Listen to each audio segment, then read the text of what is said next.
Rome. The name still echoes like a war drum across time. It began with blood.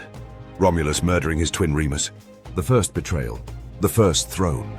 And from that moment forward, betrayal became tradition. Rome rose from dirt and ambition. It became an empire that devoured the world. But not through peace, through war, seduction, strategy, and shadow deals. The Roman legions didn't just conquer, they engineered dominance. Roads that still exist, bridges stronger than modern steel, and war machines capable of crushing civilizations. But behind the armor were lives no history book dares to explore.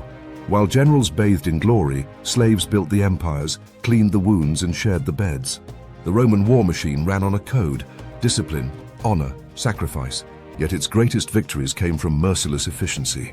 Julius Caesar's conquest of Gaul led to over 1 million deaths and hundreds of thousands enslaved. When Vercingetorix, the great Gallic chieftain, surrendered, Caesar kept him in chains for 5 years before executing him in a Roman parade. That was mercy in Rome. Then came the Civil War, Caesar versus Pompey. Rome bled itself dry. The streets of Pharsalus flowed with Roman blood. Families turned on each other. Wives sent messages to assassins. Brothers fought in opposite legions. It was civil war in name only. It was slaughter for control. After Caesar's murder, the chaos didn't end. It simply shifted. Mark Antony, Cleopatra, Octavian. Love became a war tactic.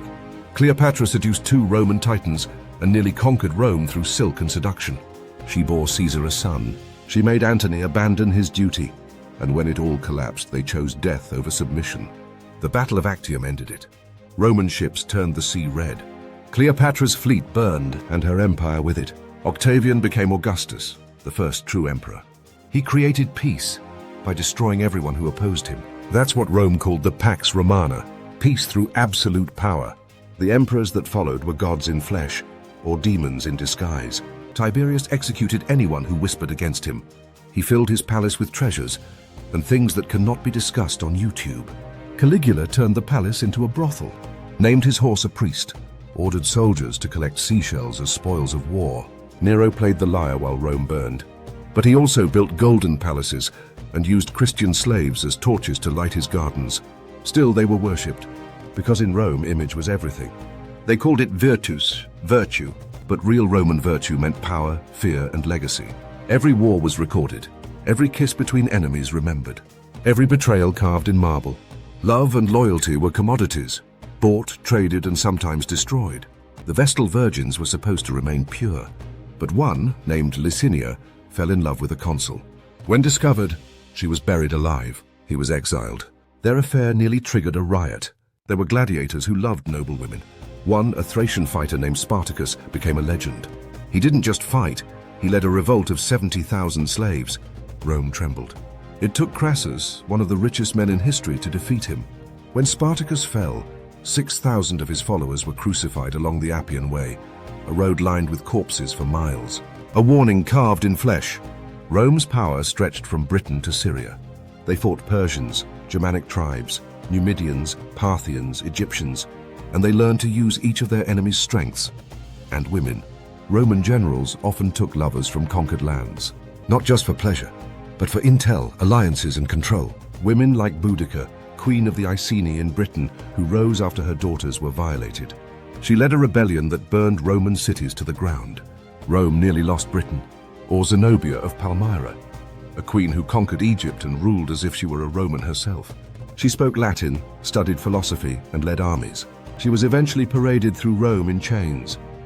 But her legend outlived the emperor who captured her. Women in Rome weren't powerless. They just played a different game. Livia poisoned rivals to make her son emperor. Agrippina seduced her own uncle Claudius and manipulated her way to becoming empress. She raised Nero, who later had her killed, fearing she was too powerful. Every family in Rome was a battlefield. Even love was a gamble of life or death. Some slaves who were loved were freed and became power players. Some lovers were set up as spies, and some romances, like that of Emperor Hadrian and Antinous, became divine legends. When Antinous drowned, Hadrian built statues across the empire. Cities bore his name. He became a god not for who he was, but for who loved him. Rome elevated love into legacy and weaponized it just as easily. But power corrupts, and emperors fell like dominoes. Commodus was strangled in his bath by a wrestler hired by his mistress. Caracalla was murdered while peeing on the side of a road. Elagabalus was hacked to death and thrown in the Tiber for his flamboyant rule and refusal to play Roman politics. Rome collapsed not in a single battle, but through decadence, betrayal, division, and arrogance. Invasions came, Huns, Goths, Vandals, but the empire was already dead in spirit, a corpse wrapped in gold. And still, Rome echoes. Its laws, its architecture, its betrayals. Every empire since has tried to imitate it. None have succeeded, because Rome was never just a city. It was an idea, a living god, a cult of ambition and seduction and blood, and behind its throne stood the forgotten, the slaves, the lovers, the warriors, the assassins. This is their story, Rome's real story, and now it's yours. If you're still watching, you know this isn't your average history lesson. You've just walked through the blood-soaked halls of power, love, and betrayal. You've seen Rome without the marble polish. So if you want more empires, more forbidden stories, more truths too bold for the classroom, then subscribe to the channel right now. Hit that like button and comment your favorite part of Rome's twisted legacy.